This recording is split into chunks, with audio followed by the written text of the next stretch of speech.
Please do complete your homeworks.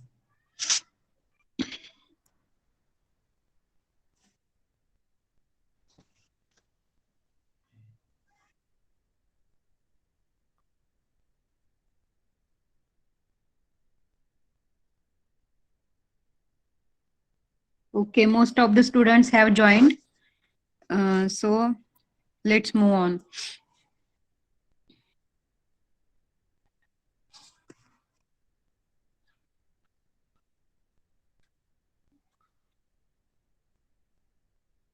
So students, from today we will start with the history.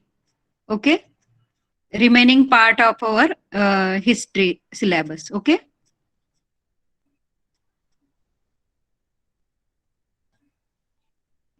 आपण थोडंसं revision करूयात की आपण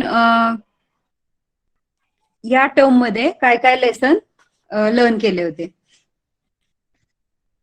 आपण स्टार्ट केलं होतं the administration of the Swaraj पासून. आठवतंय? आपल्या राज्याचा राज्यकारभार, स्वराज्याचा कारभार हा लेसन आपण स्टार्ट केला होता. म्हणजे शिवाजी महाराजांनी जेव्हा स्वराज्याची स्थापना केली त्याच्यानंतर प्रशासन कसं त्यांनी चालवलं त्याच्याबद्दल याच्यामध्ये आपण लर्न केलं होतं. म्हणजे त्याच्यामध्ये त्यांनी अष्टप्रधान मंडळ म्हणजेच काउन्सिल ऑफ 8 मिनिस्टर्स, त्याच्यानंतर पॉलिसी रिगार्डिंग ऍग्रिकल्चर, शेतीविषयक काय धोरण होतं शिवाजी महाराजांचं शेतीविषयीचं धोरण, त्याच्यानंतर village economy of that period, खेड्यातली अर्थव्यवस्था कशी चालत असे, ट्रेड अँड बिझनेस म्हणजे व्यवसाय उद्योग त्या काळात कसे चालत असत, स्वराज्याच्या स्थापनेनंतर व्यवसाय उद्योग कसे भरभराटीस आले, त्याच्यानंतर इंटेलिजन्स डिपार्टमेंट, मिलिटरी ऑर्गनायझेशन म्हणजे लष्कर व्यवस्थापन कसं होतं, शिवाजी महाराजांनी हे जे ऑर्गनाइज कसं केलं होतं, त्यांची मिलिटरी जी होती, लष्कर जे होतं ते कसं ऑर्गनायझेशन केलं होतं, त्याच्यानंतर इंटेलिजन्स डिपार्टमेंट म्हणजे हेर खाते, म्हणजे आपल्या स्वराज्याच्या आसपास ची इन्फॉर्मेशन एकत्र करून शिवाजी महाराजांपर्यंत पोहोचवणे, त्याला ते जे डिपार्टमेंट खातं जे काम करत होतं त्याला बोलतात इंटेलिजन्स डिपार्टमेंट. त्याच्यानंतर किल्ल्यांविषयी आपण माहिती पाहिली, पाण्याचे किल्ले किंवा त्यांनी आरमाराची स्थापना कशी केली होती,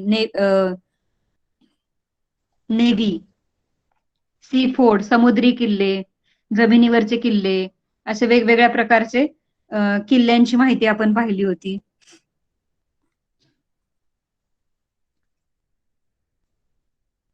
तर स्वराज्याच्या स्थापनेनंतर त्यांचं धोरण कसं होतं, म्हणजे स्वराज्याविषयी त्यांची जी प्रजा होती त्यांच्यासाठी त्यांनी काय केलं, ऍग्रिकल्चरमध्ये काय डेव्हलपमेंट केली, ट्रेड आणि बिझनेस, फोर्ट्स कसे डेव्हलप केले हे सगळं पाहिलं. त्याच्यानंतर अॅन आयडियल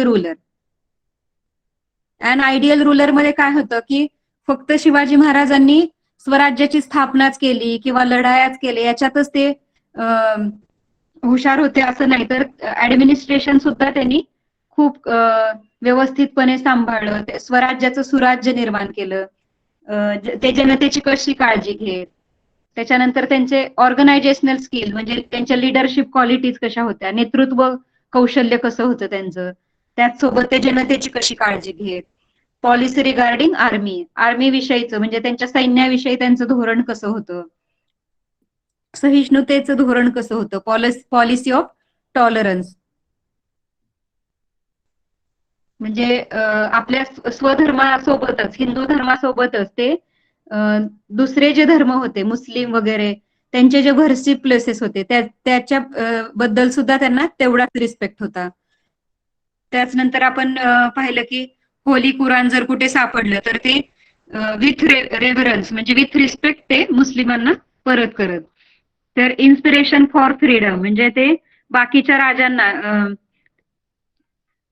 त्यांनी जसं इन्स्पिरेशन घेऊन स्वराज्याची स्थापना केली तसंच ते आसपासचे जे राजे होते त्यांना सुद्धा कशी प्रेरणा देत.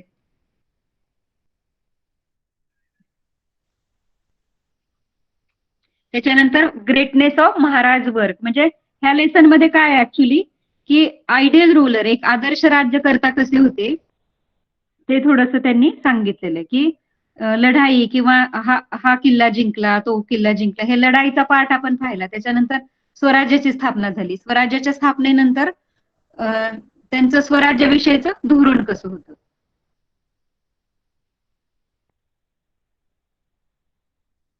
त्याच्यानंतर महाराजांना कोणत्या कोणत्या कला अवगत होत्या, जसं की ग्रेटनेस ऑफ महाराज वर्क म्हणजे त्यांच्या पॉलिसीज कशा होत्या, ते कसं काम करत, किंवा त्यांचं नेचर कसं होतं, ते किती हुशार होते. म्हणजे आपण पाहिलं होतं की त्यांना खूप सगळ्या लँग्वेजेस अवगत होत्या वगैरे.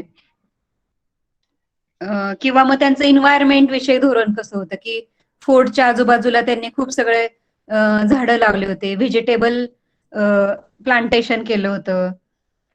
तर हे सगळ्या ग्रेटनेस म्हणजे त्यांचा थोडक्यात आपण महानता त्यांची पाहिली होती. तर शिवाजी महाराजांचं वर्णन बाकीच्या सुद्धा सगळ्या इंडियन लँग्वेजेसमध्ये किंवा मग बाकीच्या रायटर्सनी सुद्धा त्यांच्या त्यांच्या भाषेमध्ये शिवाजी महाराजांचं खूप कौतुक केलेलं आपल्याला दिसतं. त्याच्यानंतर the Maratha war of independence, म्हणजे परत छत्रपती शिवाजी महाराजांनंतर असं झालं होतं की परत जे मुघल्स होते सतत ते कंटिन्युअस आपल्यावरती हल्ले करत, किंवा मग ह्या किल्ल्यावरती आक्रमण कर, तो किल्ला ताब्यात घे, हे सगळं चालू असताना शिवाजी महाराजांच्या मृत्यूनंतर संभाजी महाराजांनी हे सगळं त्यांची जेव्हा कारकीर्द सुरू झाली ते सगळं मराठा वॉर ऑफ इंडिपेंडन्स मध्ये येतं. मराठ्यांचा स्वातंत्र्य संग्राम, म्हणजे शिवाजी महाराजांनंतर सुद्धा हा स्वातंत्र्य संग्राम चालतच राहिला. तो संभाजी महाराजांनी कसा ग्रो केला, शिवाजी आपल्या स्वराज्याची प्रगती कशी होत गेली, हे आपण या लेसन मध्ये पाहिलं होतं. The Maratha war of independence म्हणजे संभाजी महाराजांचा जन्म कसा झाला, मग संभाजी महाराजांची कारकीर्द कशी चालू झाली, हे सगळं आपण पाहिलं होतं. तुम्ही परत एकदा रीड करायचं सगळ्यांनी.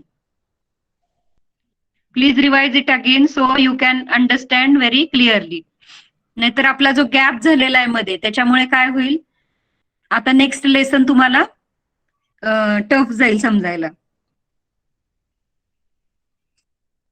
तर संभाजी महाराजांनी त्यांच्या कारकिर्दीत सुद्धा खूप व्हॅलर म्हणजे पराक्रम गाजवला होता.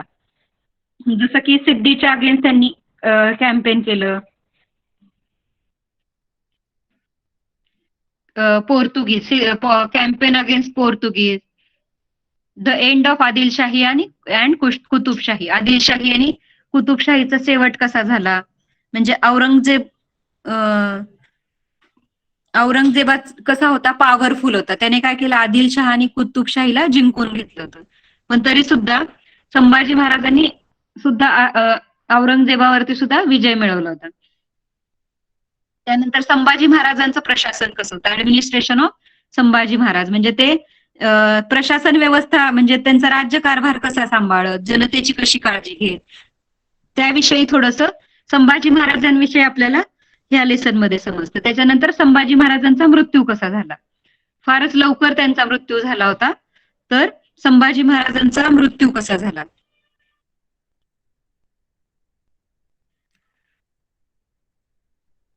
त्याच्यानंतर आपण त्याच्यानंतरचा थोडासा इतिहास पाहिला होता. जसं की संभाजी महाराजांचे भाऊ जे होते राजाराम महाराज, ते त्यानंतर राजे झाले होते. मग त्यांची जी पत्नी होती संभाजी महाराजांची पत्नी येसुबाई आणि त्यांचा मुलगा होता शाहू.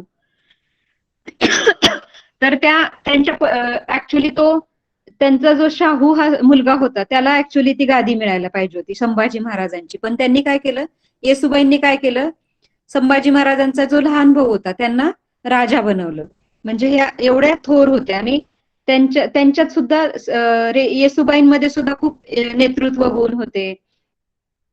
त्या सुद्धा खूप सगळे स्वराज्याविषयी खूप सगळे डिसिजन निर्णय ते स्वतः घेत. म्हणजे संभाजी महाराजांनंतर सुद्धा येसुबाईंनी खूप चांगल्या प्रकारे प्रशासन सांभाळलं होतं. आणि त्याच्यानंतर राजाराम महाराजांना जेव्हा धोका झाला त्यावेळेला त्यांना जिंजीला पाठवण्यात आलं.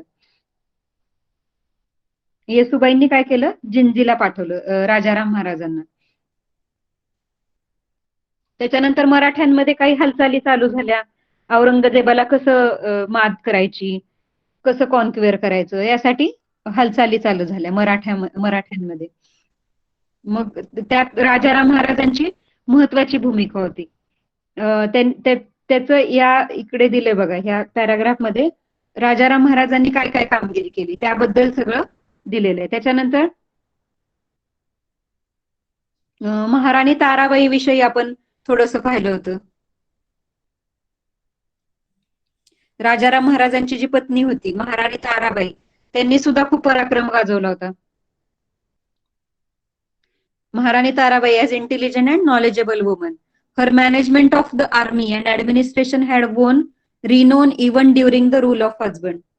म्हणजे आपल्या पतीसोबतच महाराणी ताराबाई सुद्धा किती पराक्रम गाजवत. त्याचनंतर राजाराम महाराजांच्या डेथ नंतर सुद्धा त्यांनी खूप पराक्रम गाजवले. हे सगळं याच्यामध्ये दिलेलं आहे. आता आपलं हे सगळं झालेलं आहे, त्याच्यामुळे आपण परत परत घेऊ नाही शकत. आपण जस्ट हे रिवाइज करतोय. ओके.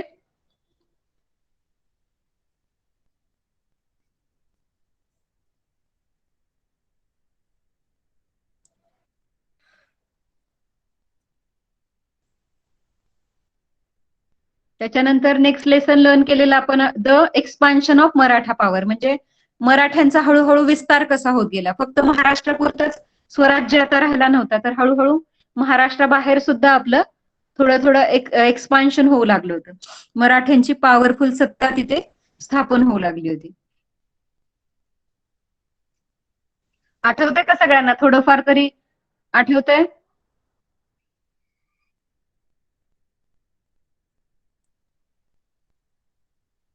खूप इंटरेस्टिंग आहे बघा, आपली हिस्ट्री जी आहे, तुमचं हिस्ट्रीचं बुक खूप इंटरेस्टिंग आहे. तुम्ही जर रीड करायला घेतलं तर असं तुम्हाला कंटाळा नाही येणार. आपला जो हिस्ट्री आहे आपली ती लर्न करण्यात तुम्हाला बिलकुल बोर होणार नाहीये. आपल्या शिवाजी महाराजांचा इतिहास जाणून घ्यायला म्हणजे ह्या वर्षीचं सेवनचं जे हिस्ट्री आहे ते खूपच इंटरेस्टिंग आहे. प्लीज सगळ्यांनी ट्राय करा रीड करायचं, क्वेश्चन आन्सर्स लर्न करायचं. थोडंसं रिव्हिजन केलं की इझिली समजणार आहे तुम्हाला. आणि every sentence I have taught you, म्हणजे प्रत्येक सेंटेन्स त्याच्यानंतर meaning of the words everything I have taught you, है ना. So try to read, revise.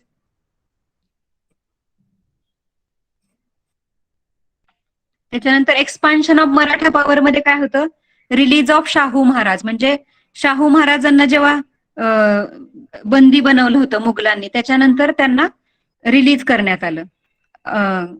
औरंगजेबाचा जो सन होता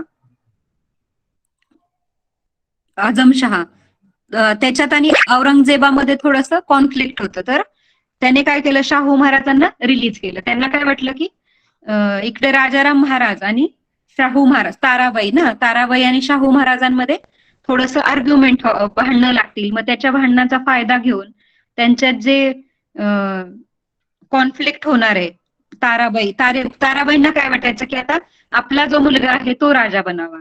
आणि ऍक्च्युली संभाजी महाराजांचे पुत्र होते शाहू महाराज, तर शाहू महाराजांना पण वाटायचं की ऍक्च्युली हे जे राजाची गादी आहे ती माझी आहे, तर ती मला मिळाली पाहिजे, है ना. त्याच्यामुळे काय होतं, ताराबाई आणि शाहू महाराजांमध्ये खूप कॉन्फ्लिक्ट होते, तर याचा फायदा मुघलांना घ्यायचा होता.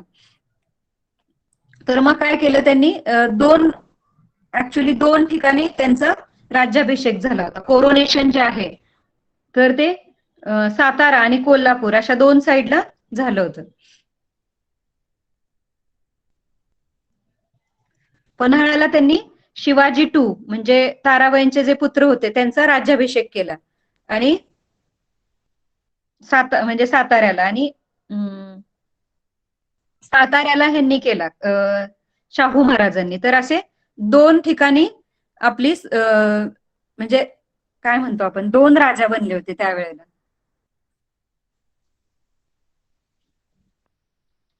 शाहू महाराजांनी सुद्धा स्वतःचा राज्याभिषेक करून घेतला. त्याच्यानंतर बालाजी विश्वनाथ. आता आपण हे सगळ्या राजांचा इतिहास पाहिला, म्हणजे ती हिरार्ची जी होती ती ह्याची होती, शिवाजी महाराज, त्यानंतर संभाजी महाराज, संभाजी महाराजांचे भाऊ, त्याच्यानंतर त्यांची वाईफ, हे सगळं शिवाजी महाराजांच्या कुटुंबाशी रिलेटेड होतं. आता बालाजी विश्वनाथ कोण होते, तर पेशवा होते, म्हणजे सहकारी होते. हे शिवाजी महाराजांच्या कुटुंबाचे म्हणजे राजाचे हे सगळे सहकारी होते. तर बालाजी विश्वनाथ हे पेशवा होते. आणि ते आपली सत्ता स्थापन करण्यात किंवा वेगवेगळे मुघलांचं आक्रमण जेव्हा होत किंवा वेगवेगळे किल्ल्यांवरती ते सहकारी होते, म्हणजे सहकार्य करत शिवाजी महाराजांना शाहू महाराजांना हेल्प करत ते प्रत्येक कामामध्ये. आणि मग त्यांनी काय केलं तर कन्व्हिन्स करायचा प्रयत्न केला. आपली जी प्रजा होती, प्रजेला कसं कन्व्हिन्स केलं की शाहू महाराजच खरे आपले राजा आहेत, त्यांनीच राजा बनायला पाहिजे वगैरे, असं त्यांनी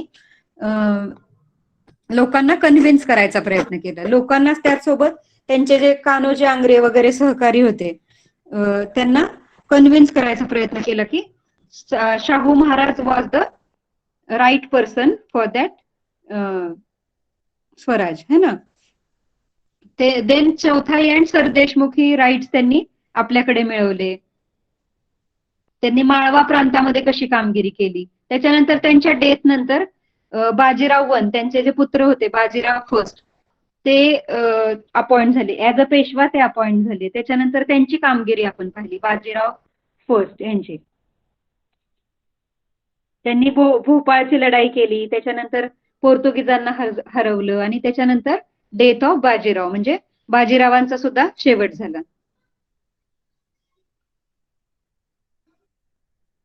त्याच्यानंतर हळूहळू शिंदे, होळकर, पवार, गायकवाड फॅमिलीज हळूहळू हे जसे शिवाजी महाराजांची फॅमिली होती, भोसले फॅमिली, त्याच्यासोबतच अजून नव्या कुटुंबांचा उदय झाला होता. शिंदे, होळकर, पवार आणि गायकवाड, आणि अशा बऱ्याच काही फॅमिलीज, मराठी फॅमिलीज उदयास आल्या होत्या. ठीक आहे, थोडस रिवाइज केलंय आपण. लक्षात आलं सगळ्यांच्या?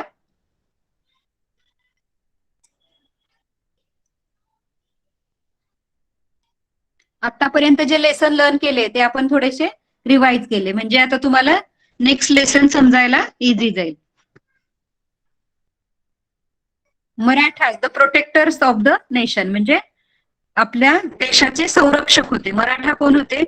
प्रोटेक्टर बनले होते. आता पूर्ण देशाचे, नेशनचे, ते आपल्या राष्ट्राचे संरक्षण, म्हणजे ते संरक्षण करू लागले होते सगळ्यांचे.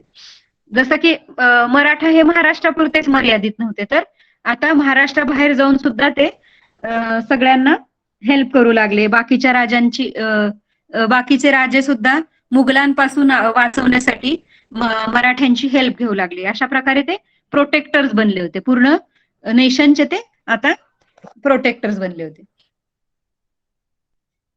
After Bajirao first, Shahu Maharaj appointed his son Balaji Bajirao alias Nanasaheb the Peshwa. आता बाजीराव फर्स्ट ची डेथ झाली, आपण पाहिलं. त्यांची डेथ नंतर शाहू महाराज जे होते त्यांनी काय केलं, नानासाहेब म्हणजेच बालाजी बाजीराव, त्यांचं दुसरं नाव काय होतं, नानासाहेब पेशवे. तुम्ही ऐकलं असेल बघा, नानासाहेब पेशवे वगैरे, सदाशिव भाऊ, नानासाहेब, हे सगळे पेशवे होते. म्हणजे शनिवार वाडा आहे पुण्यामध्ये, ते राहत असत. पुण्यामध्ये जो शनिवार वाडा आहे तो पेशव्यांचा होता, तिथे सगळे पेशवे राहत. तर बालाजी बाजीराव नंतर बालाजी बाजीराव हे पेशवे झाले. Following the invasion of Nadir Shah there was a instability in Delhi. तर नदीर शहा जो होता त्याने, हे सगळे मुघल होते, मुसलमान होते, त्यांनी काय केलं, त्यातला जो नदीर शहा होता त्याने काय केलं, दिल्लीवरती आक्रमण केलं. आणि अस्थिरता, इनस्टॅबिलिटी म्हणजे काय, दिल्लीमध्ये गोंधळ निर्माण झाला, अस्थिरता निर्माण झाली होती. In this circumstances Nanasaheb tried to stabilise the Maratha rule in north.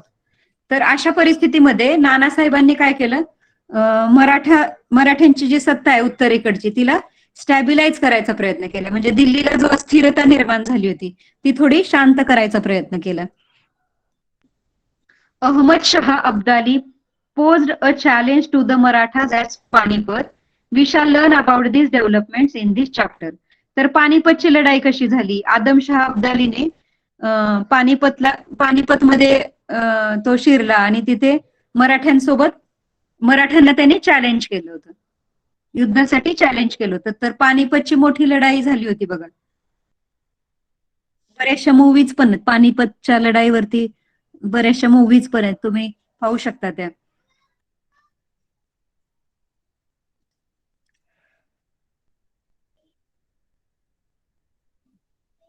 तर पानिपतची लढाई कशी झाली, त्याच्यानंतर वेगवेगळ्या ठिकाणाहून आक्रमण होत असताना मराठ्यांनी कसं प्रोटेक्ट केलं, हे सगळं आपल्याला लर्न करायचं या लेसन मध्ये. Situation in the north. North म्हणजे काय? आपल्या भारताचा नॉर्थ पार्ट, म्हणजेच दिल्लीची जी गादी आहे ती नॉर्थ पार्ट मध्ये येते. म्हणजेच दिल्ली विषयी लर्न करतो आपण. मुख्य गादी आपली कुठे होती? दिल्लीला होती. म्हणजे आता सुद्धा आपली राजधानी कोणती आहे? दिल्ली राजधानी ना आपली. तर आपल्या देशामधलं दिल्ली हा नॉर्थ साइड हा एक मुख्य ठिकाण असं मानलं जायचं. तर सिच्युएशन इन द नॉर्थ, तर नॉर्थ साइडला कशी परिस्थिती होती? The region to the north west of Ayodhya province at the foothills of Himalayas was called Rohilkhand in the 18th century. तर 18व्या शतकामध्ये हिमालयाच्या पायथ्याशी रोहिलखंड जे होतं अयोध्येच्या, तिथेच अयोध्या पण आहे, अयोध्येच्या जवळ रोहिलखंड नावाचा भाग होता.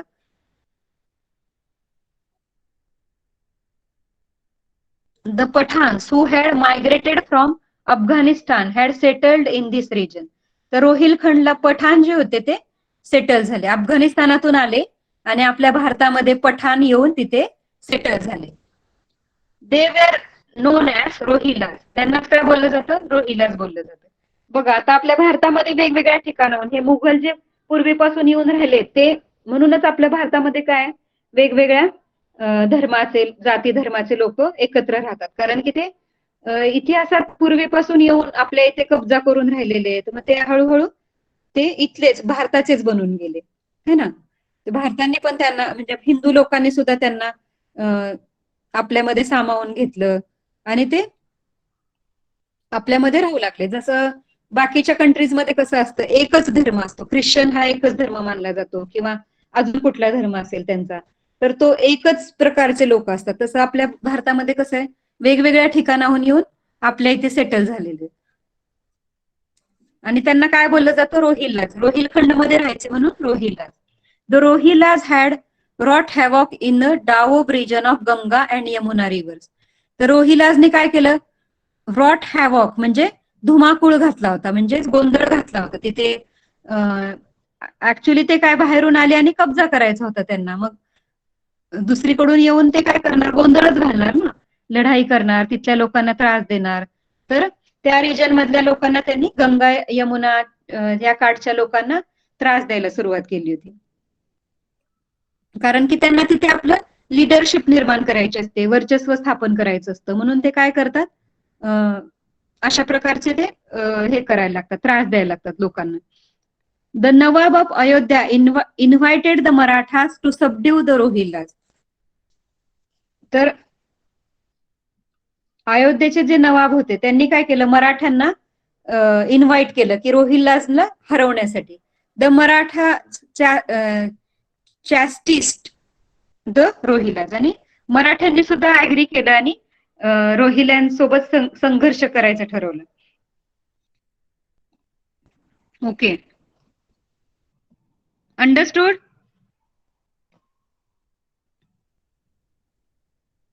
कंटिन्युअस माझीच बडबड चालू आहे, कोण रीड करेल सांगा?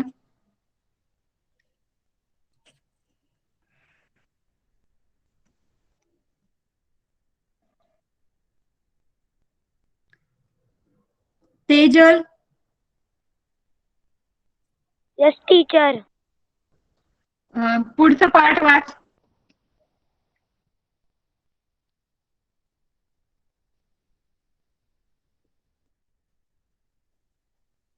कुठलं चालू आहे आपलं? 11th lesson.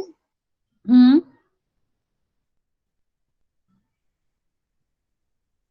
महाराष्ट्र रक्षक मराठे. हा, करेक्ट. पण त्याच्यामध्ये काय मी आता तुम्हाला शिकवला काही पाठ, आता कोणता चालू आहे?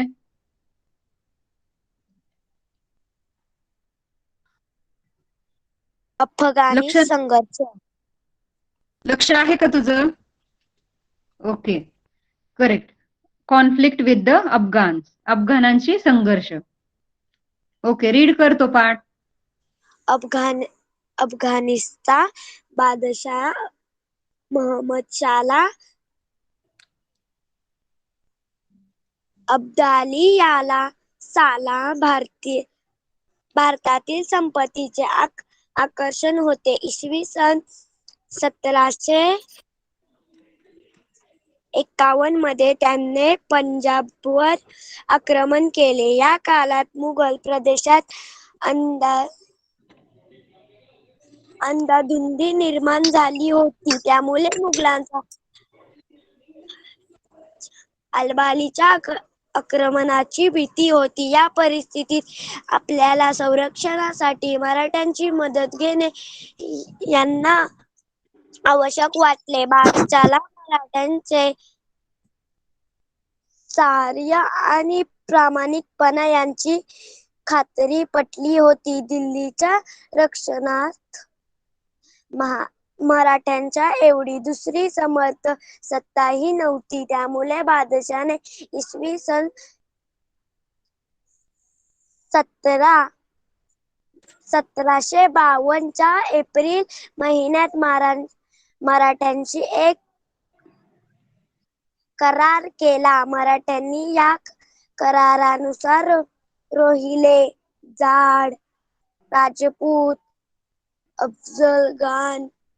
अफगाण इत्यादी शत्रूंपासून मुघल सत्तेचे रक्षण करण्याचे मान्य केले. या बदल्यात त्यांचा रोख रक्कम मिळणार होती.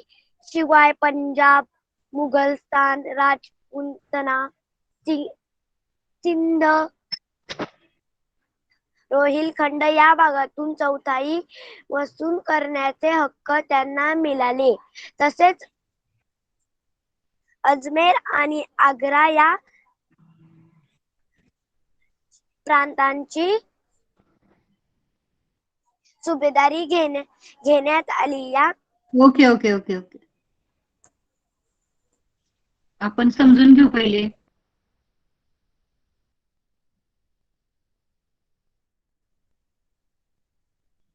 आता आपण पाहिलं की हे रोहिल्लाच होते, ते अफगाणिस्तानवरून आले आणि आपल्या इथे तळ ठोकला त्यांनी, है ना, गंगा यमुनेच्या काठावरती. तर त्याच्यामुळे अयोध्येचे जे राजा होते म्हणजे नवाब होते, त्याने काय केलं, मराठ्यांना इन्व्हाइट केलं होतं की तुम्ही आम्हाला हेल्प करा ह्या रोहिल्लाला इथून हे करण्यासाठी, सबड्यू करण्यासाठी.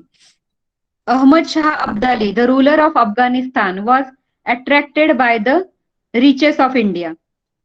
अहमद शाह अब्दाली जो होता, अफगाणिस्तानचा राजा, तो काय झाला, आपल्या इथलं आकर्षण होतं. आपलं भारत जो होता तो खूप श्रीमंत देशांपैकी एक होता, म्हणजे खूप संपत्ती होती आपल्या भारतामध्ये. बघा ना, आता आपले हिस्टॉरिकल प्लेसेस असतील, तिन्ही बाजूनी समुद्र आहे आपल्याला, एका बाजूनी हिमालय आहे, जम्मू काश्मीर वगैरे, है ना. त्याचप्रमाणे संपत्ती सुद्धा खूप मोठ्या प्रमाणावर होती. नद्या, आपलं सगळं नेचर सुद्धा म्हणजे नैसर्गिकरित्या सुद्धा आणि संपत्ती वाईज सुद्धा आपला भारत देश खूप श्रीमंत होता आणि त्याचं आकर्षण झालं होतं त्या आदमशहाला. असं बोलतात की भारतामध्ये सोन्याचा धूर निघत होता पहिले, पण हे जे इकडून तिकडून जे आक्रमण झाले त्याच्यानंतर इंग्रजांचं हे सगळा काळ गेल्यानंतर इंग्रजांचं नंतर आपल्यावरती वर्चस्व आलं, इंग्रजांच्या गुलामगिरीत राहावं लागलं. तर ह्या सगळ्यांनी आपल्या देशाची लूट झाली होती या सगळ्यातून, आणि त्याच्यानंतर आपला भारत देश गरीब बनत गेला. नाहीतर असं बोलतात की भारतामध्ये सोन्याचा धूर निघायचा, म्हणजेच काय, खूप रिच होता आपलं India. He marched on the Punjab in 1751. पंजाबवर त्यांनी हल्ला केला. There was anarchy in the Mughal territory. Anarchy म्हणजे काय? गोंधळ निर्माण झाला होता. मुघलांमध्ये एक गोंधळ निर्माण झाला होता. काय म्हणतो त्याला, अंदाधुंदी झाली होती. तर the Mughals were facing the threat of Abdali's invasion. आणि मुघल जे होते, आता मुघल तर होतेच, पहिल्यापासून आपल्या इथे मुघल तर होतेच, आता अब्दाली पण आला होता. आणि त्या मुघलांना अब्दालीचं जे आक्रमण होतं त्याच्यापासून त्यांना भीती वाटू लागली होती. In these circumstances, the Mughal found it necessary for their own protection to seek help of the Marathas. मग अशा परिस्थितीमध्ये मुघलांना असं वाटलं की आता आपण मराठ्यांचं हेल्प घेतली पाहिजे, मराठ्यांची आपली स्वतःचं संरक्षण करून घेण्यासाठी मराठ्यांची मदत घेतली पाहिजे. The emperor was sure of the Maratha strength and integrity. तो जो राजा होता, औरंगजेब होता, त्याला खात्री होती की मुघल असेल म्हणजे दुसरा औरंगजेब नाही, दुसरे राजा असतील तर त्याला खात्री होती की आता मराठाच आपलं रक्षण करू शकतात. कारण की मराठ्यांमध्ये स्ट्रेंथ होती, पॉवर होती आणि इंटेग्रिटी म्हणजे एकता पण होती त्यांच्यामध्ये. एकत्र काम करत ते सगळे मराठा मिळून एकत्र पॉवरफुल होते, शक्तिशाली होते. There was no other power strong enough to protect Delhi. मराठ्यांशिवाय दुसरं कुठलंही पॉवर, सत्ता अस्तित्वात नव्हती दिल्लीला प्रोटेक्ट करण्यासाठी. Therefore the emperor entered in to the treaty with the Marathas in April. मग त्याच्यामुळे एम्पररनी, सम्राटने काय केलं, मुघलांनी काय केलं, मराठ्यांसोबत एक करार केला. According to this treaty the Marathas agreed to protect Mughal power from the enemies like Rohillas, Jat, the Rajput and the Afghan. तर ह्या करारानुसार मराठ्यांनी संरक्षण दिलं. मुघल पॉवरला काय केलं, रोहिला असतील, जाट, राजपूत, हे इकडून तिकडून आलेले जे लोक होते त्यांच्यापासून संरक्षण, हे जे शत्रू होते त्यांच्यापासून संरक्षण करू आम्ही तुमचं, असं त्यांना करारामध्ये सांगितलं. आणि त्याच्या बदल्यात पण काहीतरी पाहिजे ना, आपण त्यांना प्रोटेक्ट करणार तर त्याच्या बदल्यात पण आपल्याला काहीतरी पाहिजे. मग मराठ्यांनी काय केलं, Marathas were to get cash money, the right to collect chauthai in the territories of Punjab, Multan, Rajputana, Sindh and Rohilkhand and the Subedari of Ajmer and Agra province. तर मुघलांकडून मराठ्यांनी काय घेतलं, कॅश मनी घेतला, त्याच्यासोबत चौथाई म्हणजे चौथा हिस्सा, लोक जो टॅक्स देत ना, कर जो भरत लोक, त्याच्यातला चौथा हिस्सा आपल्याला मिळावा. त्याच्यानंतर पंजाब, मुलतान, सिंध, रोहिलखंड म्हणजे इथला चौथाही हिस्सा मागितला त्यांनी, फोर्थ पार्ट ऑफ टॅक्स. आणि अजमेर आणि आग्र्याची सुभेदारी मागितली. अजमेर आणि आग्रा जो होता तिथली सुभेदारी आम्हाला पाहिजे असं त्यांनी सांगितलं. मराठ्यांनी एक करार केला की आम्ही तुमचं प्रोटेक्शन करू, पण आम्हाला त्या बदल्यात पैसे पण पाहिजेत, त्याचसोबत चौथाई सरदेशमुखी पाहिलं होतं आपण, तर चौथाईचा अधिकार पाहिजे, अजमेर आणि आग्र्याची सुभेदारी पाहिजे. As per the treaty, the Peshwa sent the Shinde Holkar armies for the protection of Delhi on behalf of Chhatrapati.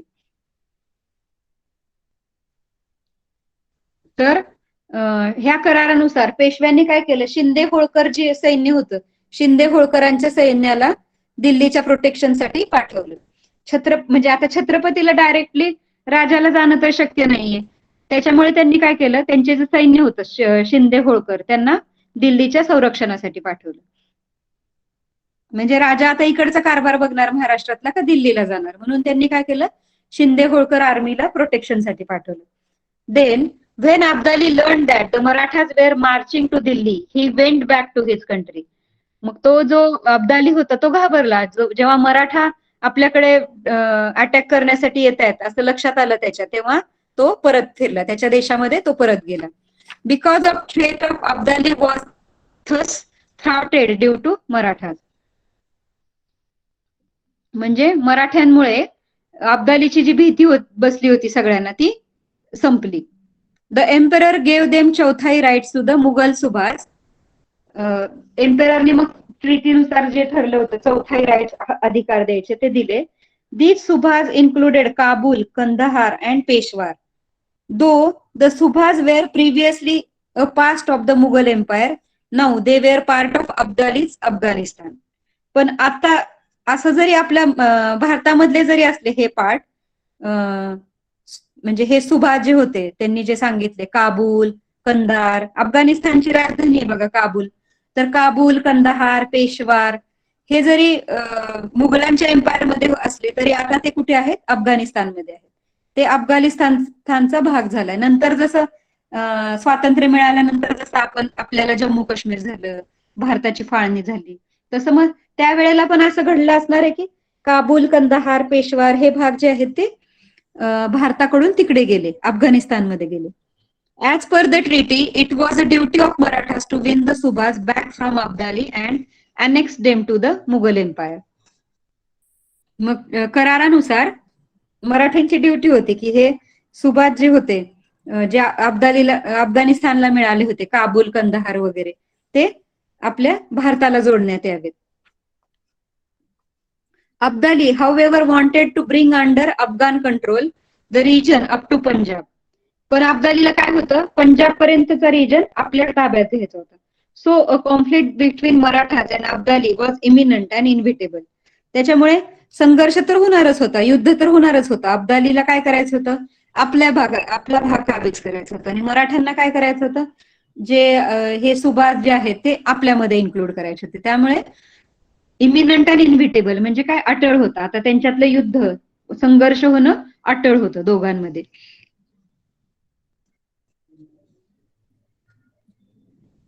Okay, understood.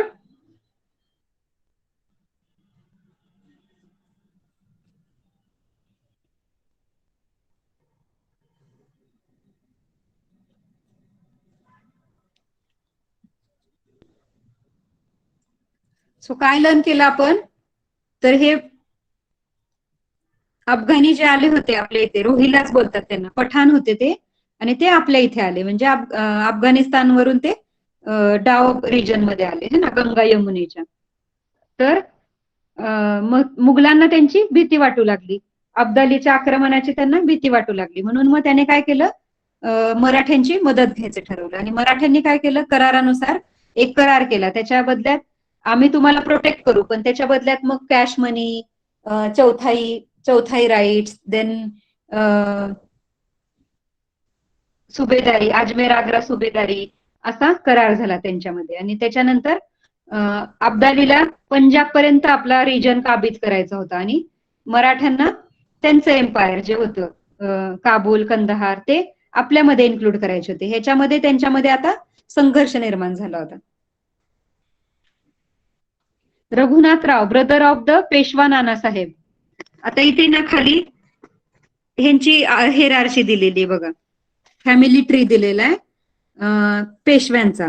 जसं आपण लास्ट टाइम भोसले पाहिला होता है ना, शहाजीराजे भोसले, मग त्यांचे शिवाजीराजे, संभाजीराजे, असा एक फॅमिली ट्री वरती पाहिला होता बघा आपण, 9th और 8th लेसन मध्ये पाहिला होता.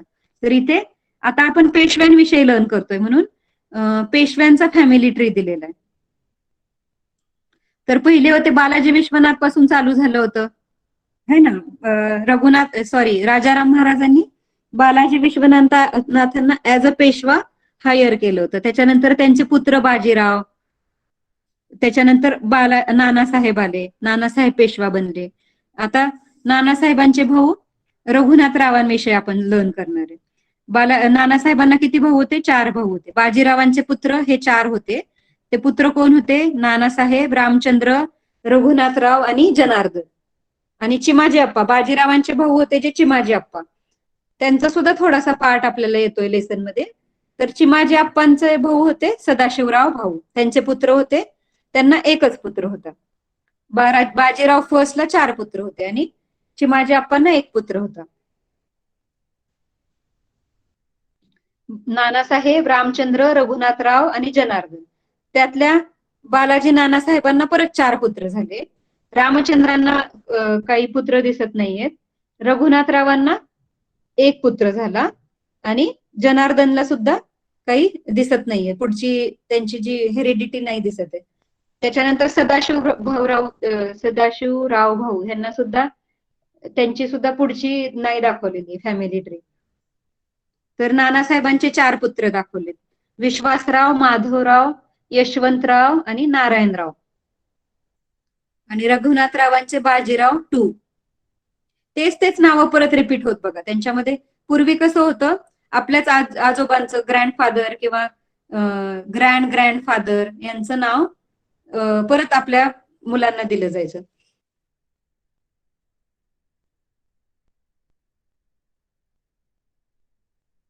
त्याच्यानंतर बाजीरावांचे पुत्र परत नानासाहेब.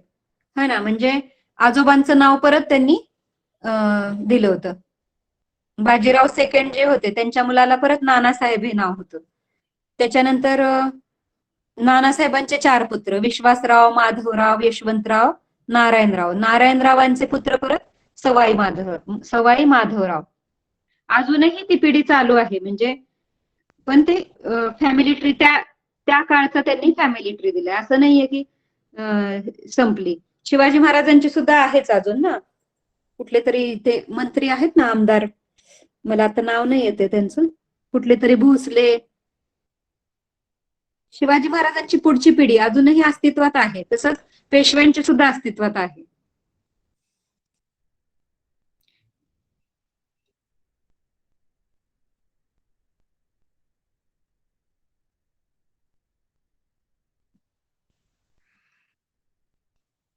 हा, correct. Udayanraje Bhosale. Correct. Good knowledge of politics, Anagha.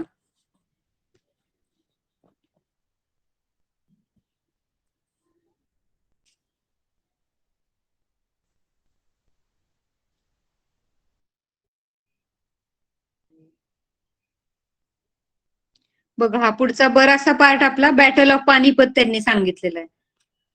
पानिपतची लढाई एक मुख्य आहे याच्यामध्ये. त्याच्यानंतर आता आपण बघूया Raghunathrao, the brother of Peshwa Nanasaheb, accompanied by Jayappa Shinde and Mallarrao Holkar, undertook the campaign of North India to combat Abdali. Raghunathrao जे पेशव्यांचे नानासाहेबांचे भाऊ होते, आत्ताच आपण पाहिलं फॅमिली ट्री मध्ये, तर त्यांनी जयप्पा शिंदे आणि होळकर फॅमिलीला एक सोबत घेतलं आणि ह्यांच्या विरुद्ध कॅम्पेन केलं, अब्दालीच्या विरोधात मोहीम चालू केली. The local rulers in the north saw the Marathas from the south as their competitors. The local rulers in the north saw the Marathas from the south as their competitors. म्हणजे तिथले लोकल जे रूलर होते, म्हणजे दिल्लीमध्ये काय एकच मुघलच फक्त अब्दाली किंवा आपण जे पाहिलं काय होते नवाब अयोध्या, तर तेवढे एकच होते का? तर नाही, दुसरे पण छोटे छोटे साम्राज्य होते, म्हणजे छोटे छोट्या प्रांतातले दुसरे पण अजून छोटे मोठे राजे होते तिथे. तर तिथे त्यांची सत्ता होती, तिथल्या त्या राजांची सत्ता तिथे होती. तर मग त्यांना काय वाटायचं, तिथले लोकल रूलर जे होते, म्हणजे छोट्या मोठ्या प्रदेशातले जे राजे होते, त्यांना काय वाटायचं की मराठा हे आपले कॉम्पिटिटर आहेत. म्हणजे काय मराठीत काय म्हणतो आपण, कॉम्पिटिशन, स्पर्धक, म्हणजे आपल्याला हरवण्यासाठी येत आहे. त्या दोघांमध्ये कॉम्पिटिशन असायचं की साऊथ कडून येणारे मराठा म्हणजे कोण आहेत, आपले कॉम्पिटिटर आहेत. They did not take in to account the broad vision of Maratha and remain neutral. तर त्यांनी काय केलं, मराठ्यांचं जे व्हिजन होतं, म्हणजे मराठ्यांचं काय दूरदृष्टी होती की आपल्या ह्याच्यातून जे बाहेरून होणारं आक्रमण आहे ते आपल्याला थांबवायचंय आणि आपल्या भारत मातेचं आपल्याला रक्षण करायचं, हे त्यांचं ब्रॉड व्हिजन होतं. पण बाकीच्या राजांना ते पटत नव्हतं. त्यांना काय वाटायचं की हे मराठा आपले स्पर्धक आहेत, त्यांना आपल्यावरती सत्ता गाजवायची आहे, पूर्ण भारताला त्यांना काबीज करायचं आहे, त्याच्यामुळे ते आपल्यावरती आक्रमण करायला येतात, असं ह्यांना वाटत होतं मराठ्यांबद्दल. पण तसं नव्हतं. मराठ्यांचं काय होता, ब्रॉड व्हिजन होता की आपल्या देशाचं आपल्याला संरक्षण करायचंय. हे अब्दाली, अफगाणिस्तान, जाट, राजपूत, रोहिल्लाज, हे इकडून तिकडून येणारे लोक अजूनच घुसखोरी होत चालली होती आपल्या भारतामध्ये, ती त्यांना थांबवायची होती. पण हे काही लोकांना कळत नव्हतं, आपल्यातल्याच काही लोकांना ही गोष्ट पटत नव्हती. So they remain neutral. Neutral म्हणजे काय, म्हणजे त्यांनी कशातच सहभाग नाही घेतला, ते न्यूट्रल राहिले. म्हणजे त्यांनी ना मराठ्यांना हे केलं, हेल्प केली, ना मुघलांना हेल्प केली, ते काय ना अब्दालीला हेल्प केली.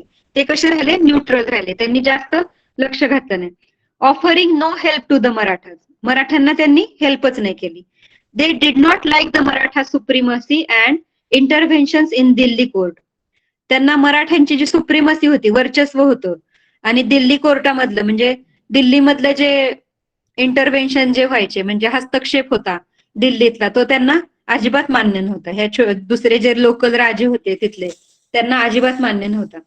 बघा बरं, आता फॉर एक्झाम्पल तुमच्या क्लासमध्ये एखादा हुशार मुलगा आहे है ना, तुम्ही पण सगळे हुशार आहेत, पण तो जरा जास्त मार्क्स येतात, त्याला आउट ऑफ मार्क्स पडतात, तो जरा सगळ्यांपेक्षा एक्स्ट्रा थोडासा टॅलेंटेड आहे, आणि तो जरी चांगलं काम करत असेल तर टीचर सारखे क्वेश्चन विचारत असतील, प्रत्येक वेळेला तोच हात वर करत असेल, आन्सर देत असेल, आणि प्रत्येक वेळेला टीचर पण त्याचाच लाड करत असतील, म्हणजे साहजिकच आहे. आता एखादा मुलगा जास्त हुशार असेल, रिस्पॉन्सिव्ह असेल है ना, टीचरला रिस्पॉन्स करत असेल, टीचरनी क्वेश्चन विचारले की रिॲक्ट करत असेल, एक्झाम मध्ये चांगले मार्क्स आणत असेल, तर तो कसा थोडा फेवरेट असतो सगळ्या शिक्षकांचा. मग काय होतं, बाकीच्यांना काय होतं, थोडस जेलसी फील होते है ना. म्हणजे त्याची, त्या मुलाची काही चूक नसते आणि तुमचीही चूक नसते आणि टीचरची पण चूक नसते, पण होतं काय, थोडस जेलसी होतं. मग तसं ते जे मराठाच होते, बाकीचे जे लोकल राजे होते, त्यांना काय वाटायचं की हे मराठा फारच सुप्रीमसी करायला लागले, वर्चस्व गाजवायला लागले, दिल्लीमध्ये हस्तक्षेप करू लागले, ह्यांचं इथं काय काम आहे है ना, आमच्या राज्यामध्ये या मराठ्यांचं काय काम, असं म्हणून ते काय करायचे, त्यांना आवडत नसे. So the Surajmal Jat and Rani Kishori were the only one who helped Marathas wounded in the battle of Panipat. म्हणजे पानिपतची लढाई झाली त्याच्यामध्ये फक्त मराठ्यांना कोणी मदत केली, जाट जी होते, सूरजमल जाट आणि राणी किशोरी नावाच्या एक राणी होत्या, त्या दोघांनीच फक्त मराठ्यांना, जखमी झाले होते मराठी पानिपतच्या युद्धामध्ये, त्याच्यात त्यांना मदत देऊ केली. नाहीतर बाकीचे राजे जे होते ते न्यूट्रल राहिले, म्हणजे त्यांनी कशातच सहभाग घेतला नाही, ना मराठ्यांना हेल्प केली ना अब्दालीला हेल्प केली, ते न्यूट्रल राहिले.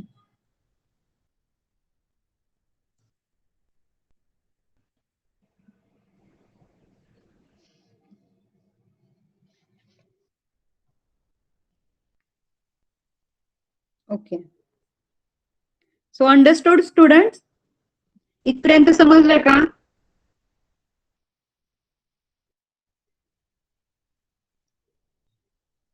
ओके, आता थोडस अर्जन्सी आहे, आपण क्लास इथेच थांबूया आज. Please revise the last lesson that we have learned and also start with this lesson. Okay? म्हणजे नेक्स्ट क्लासमध्ये तुम्हाला इझी जाईल समजायला. Okay, bye everyone. Bye teacher. Good night teacher. Thank you teacher. Bye bye teacher. Bye.